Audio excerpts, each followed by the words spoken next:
in the Far East, in a quiet village located near the river banks. It was a bright morning with the sun rising, and the chirping sounds of birds were heard loudly. The bright green leaves moved with the direction of the soft wind. Cassandra sat outside sorting some fruits she was going to sell. Her tray was full, and she had to finish selling them all in order to earn her stay under her aunt's roof. Cassandra lost her mother to the cold hands of death before her aunt came for her. As for her father, she never saw him nor knew who she was. Cassandra has lived with her aunt for so many years, but each day birthed a new challenge for her. Now, her aunt has threatened to throw her out of her house if she doesn't finish selling the fruits that were given to her each day to hawk around. Cassandra readied her tray of fruits, placed it on her head as usual, and left the house. She hawked her fruits with joy, which helped her get customers easily. But that particular day, Cassandra had walked and walked, but the fruits were much. She had sold barely half of the tray filled with fruits. She was tired and decided to rest for a while before she continues her sales. Cassandra was seated and singing a song when she looked up and saw a young man standing in front of her. He didn't speak nor say anything for a few seconds. Then he stretched out his hand, still not saying anything. Cassandra knew what the man dressed like a madman wanted. He wanted some fruits. She looked at the young man, and he looked hungry. Her aunt had counted the fruits, but she missed one. She had planned to eat the fruit when she was almost done selling. But the look on the young man's face spelt that he was hungry. She heaved a sigh and picked one of the fruits and gave it to him. The man smiled and then walked away. Cassandra shook her head, then stood up and continued hawking her fruits. In less than 30 minutes, she sold the whole fruits inside the tray. That was faster than she had expected. Cassandra went home so happy. She gave her aunt the money, and her aunt was surprised. That was the biggest sale Cassandra had ever made, and she did it so quick. Her Aunt Felicia began to nurture a thought. Maybe Cassandra was already seeing men who slept with her in exchange of money. Even if that was the case, she didn't care provided she comes back with money daily. She would use the money to help in paying the school fees of her own daughter, who was in the university. The next day, Cassandra left the house with her tray of fruits. She met the madman again. This time, he was the one who stopped her as she hawked her fruits. He stretched out his hand again, begging her for some fruits. Cassandra knew the fruits were well counted by her aunt. She was going to be seriously questioned if she gives some portion to the madman. She wanted to say no, but the look on the madman's face spelt joy.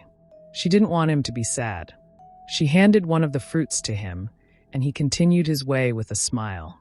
Sonia, Cassandra's friend who hawked with her that day, saw how Cassandra had given her fruit to the madman. She teased Cassandra, saying the madman was her boyfriend. How can I keep a madman as a boyfriend? I'm just helping him out. Please, I will get married to a rich man. I don't know how God will do it, but I know that one day I will stop suffering, Cassandra said to Sonia and continued her way. 2 days later, there were no fruits available to be hawked around. Cassandra left the house to stay with Sonia in her mom's shop inside the market. Sonia's mother wasn't feeling well, and she was at home. Cassie, see your boyfriend.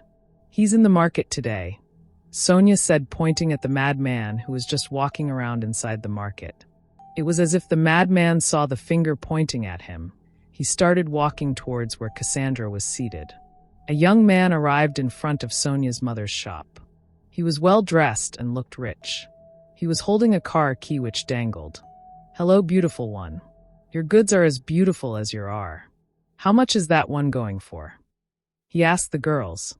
Sonia stood up to serve him, and he insisted he was speaking to Cassandra.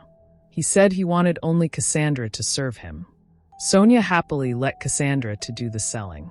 Cassandra came to serve the man, and at that point, the madman had already arrived to where Cassandra stood. He smiled at Cassandra, and she smiled back, and then focused on the man she had come to serve. When the young man was done buying, he asked Cassandra for her number. She told him she had no phone. The young man promised Cassandra he was going to buy a phone for her. Then he asked her to keep the change. As he walked away, Cassandra was smiling. But the smile on the madman's face had dried up. He turned and started walking away. I told you that this madman is your boyfriend. Can't you see he's jealous and walking away? Sonia said to Cassandra. Mister. Cassandra called out to the madman, but he didn't respond to her calls. Cassandra followed him with a fruit in her hand. When she got to where the madman was, she tapped him. He turned to look at her, and she handed him a fruit. I don't want your fruit, the madman said and kept walking. At first, Cassandra was shocked. That was the first time she was hearing the madman speak. The man spoke fluently like someone who wasn't mad. Cassandra followed him again and stopped him. Are you really mad? She asked with a brow raised. The young man shook his head from left to right, then walked away, leaving Cassandra confused. She turned and walked back to Sonia. Cassandra told Sonia that the madman wasn't mad, and Sonia was surprised. They wondered why he acted like a madman if he wasn't really mad. The next day, Cassandra left with her tray to hawk her fruits. She expected to see the young man as usual, but she didn't. She was worried. She wondered what must have happened to him. That night, Cassandra couldn't sleep well. The thought of what took place at Sonia's mother's shop never left her. She wondered who the young man was and why he was acting like someone who was mad. The next morning, Cassandra readied the fruits she was about to go hawk. She placed the tray on her head and left the house. She hoped she would lay her eyes on the madman. As she walked around in hope, she saw him seated alone in a quiet area. His head bent and he looked sad. Cassandra walked slowly towards where he sat. She brought down her tray and he raised his face to look at her. You said you are not a madman? Why are you dressed this way? Why are you looking dirty? Cassandra asked and sat beside him. I'm not a madman. I'm sane and I know what I'm doing. I was banished from my village after my mother was accused of being a witch. I don't have a good place to lay my head or good clothes to wear. I work on people's farms just to get money to eat, he said with a sad countenance. I'm sorry for thinking you were mad. I'm staying with my aunt, but I will try to bring you some portions of fruit whenever I can, Cassandra said. My name is Benjamin, but you can call me Ben. What about you? What can I call you? He asked. Well, my name is Cassandra, but my friend calls me Cassie, Cassandra responded with a smile. I like you so much, Cassie, the man said to Cassandra, which came as a surprise. She wasn't expecting that from him. She was only trying to help him, and he is confessing love to her. Cassandra didn't say anything. She just smiled not to hurt the young man's feelings. Then she carried her tray back on her head and left the place. How can he say he likes me? He is still struggling and looking for a way to feed. I'm just trying to be kind and helpful. I don't want to be poor. I need to work hard so I can make money, Cassandra said with a sad countenance and continued hawking her fruits. Cassandra went home that day after her sales, which were faster as the day goes by. Her aunt was not yet back, so she decided to go see her friend Sonia. Cassandra told Sonia what happened between her and Ben. When she told Sonia about how Ben told her he likes her, Sonia bursted out laughing. It sounded really funny. See you that brags that you will marry a rich man. A poor man who doesn't even know his left from his right is telling you he loves you. Besides, that young man who you served in Mother's shop came by today. He was looking for you. He said he has a special package for you. I told him you will come by tomorrow, Sonia said. Okay, seems like I wouldn't be selling tomorrow. I will come by the shop tomorrow, Cassandra said. After spending a while with Sonia, she went back home before her aunt comes back.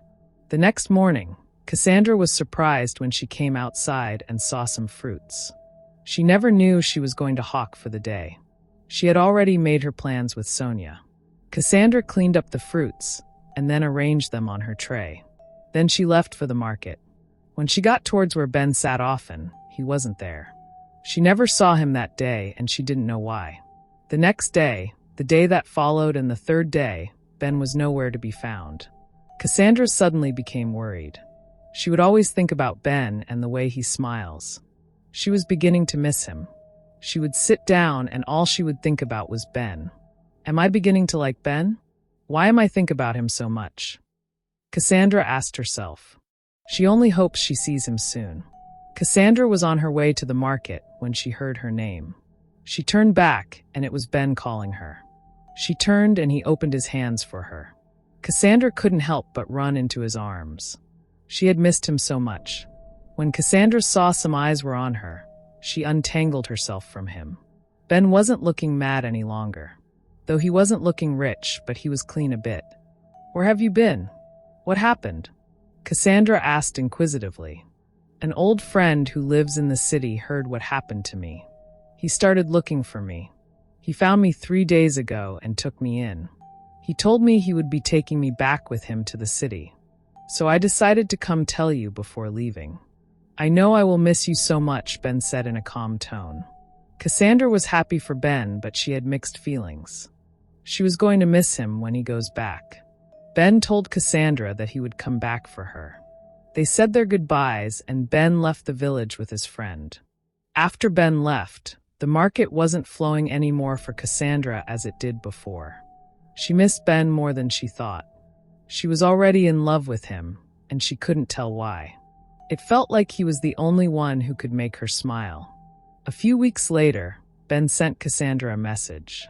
He told her that there was a job opening where he worked.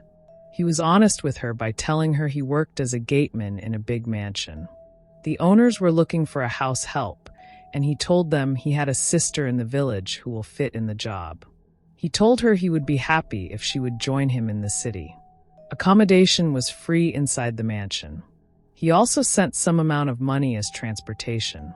After Cassandra read the message inside the parcel, she sat down on a bench lost in thought. She would be happy to finally go to the city. She would have time to spend with Ben since they would work in the same mansion. But the problem remains if her aunt was going to let her go. That night, Cassandra came to her aunt to tell her about her plans to go to the city. Cassandra was surprised when her aunt gave her consent immediately. She told Cassandra she was free to go wherever she wanted, and she didn't care. She stood up and went back into her room. Cassandra was happy when her aunt told she was free to go. The next day, Cassandra started arranging some of her things. She told Sonia about her travel to the city. Sonia was sad because she was going to miss her friend. But then she warned Cassandra to be careful in the city, and if anything happens, she should run back to the village. After saying her goodbyes, Cassandra left for the city. She used the address from the message sent to her by Ben to get to the location. When Cassandra arrived, she met Ben at the gate. He was the gateman, as he had said, but he was neatly dressed with a cap. The mansion was very beautiful and big. Ben welcomed Cassandra and took her to his boss.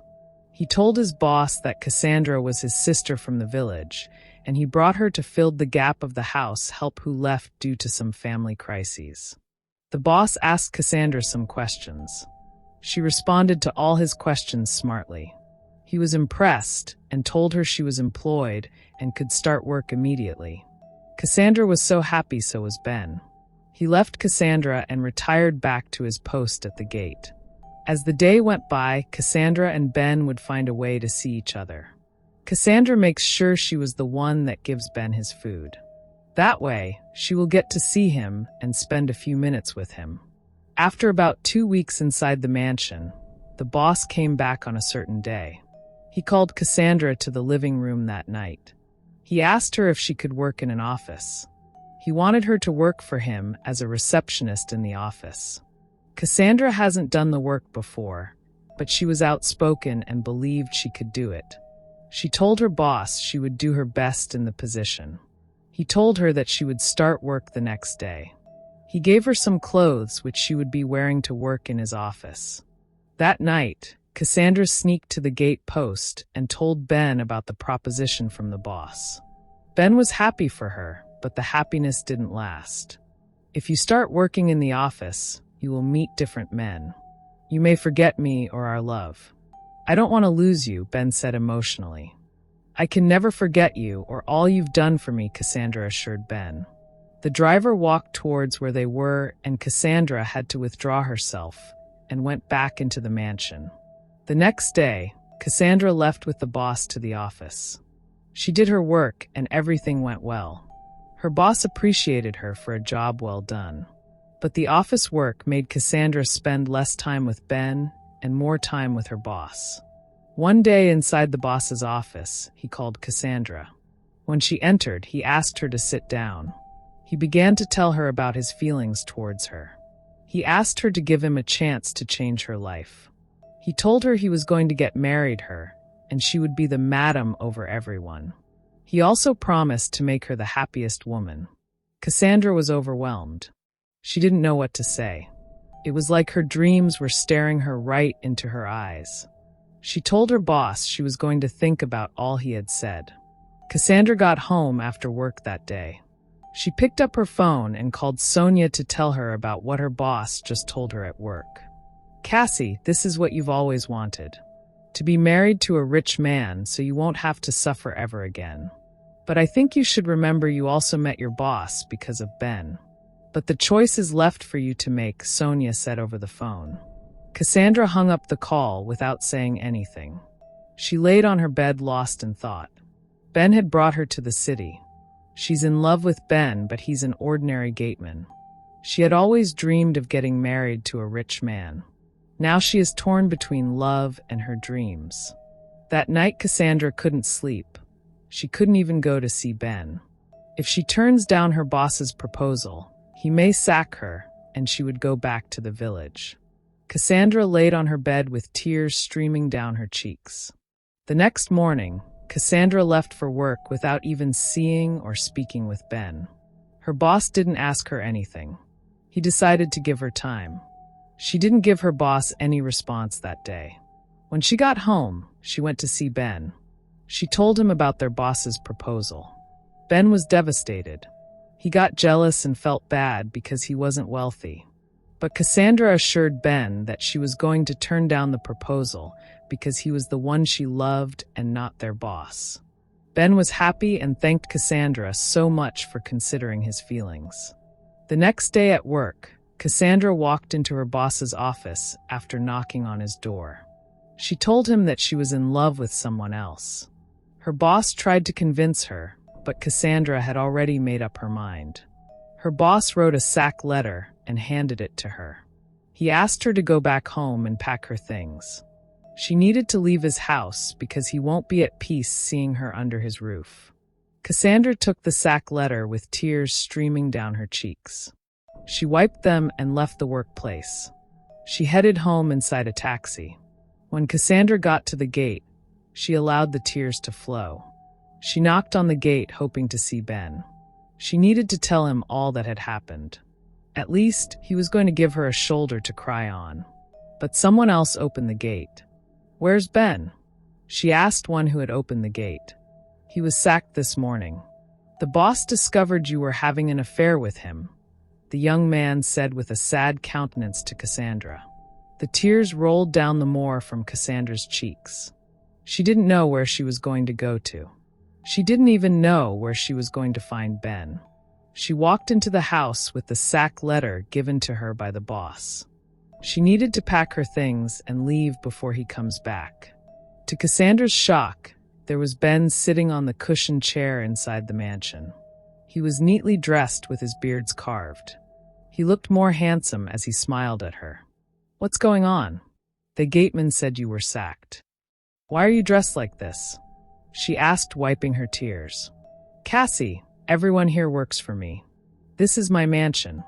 The office and all the employees there are all mine. My father died leaving his enormous wealth to me. He made me promise him on his dying bed that I was going to marry a good woman who won't come for the wealth, but because of who I am. Everything that happened was just a test. Believe me when I tell you that out of 10 ladies, you were the only one that passed the test. I was about to give up, but you just showed me that genuine love even without wealth exists.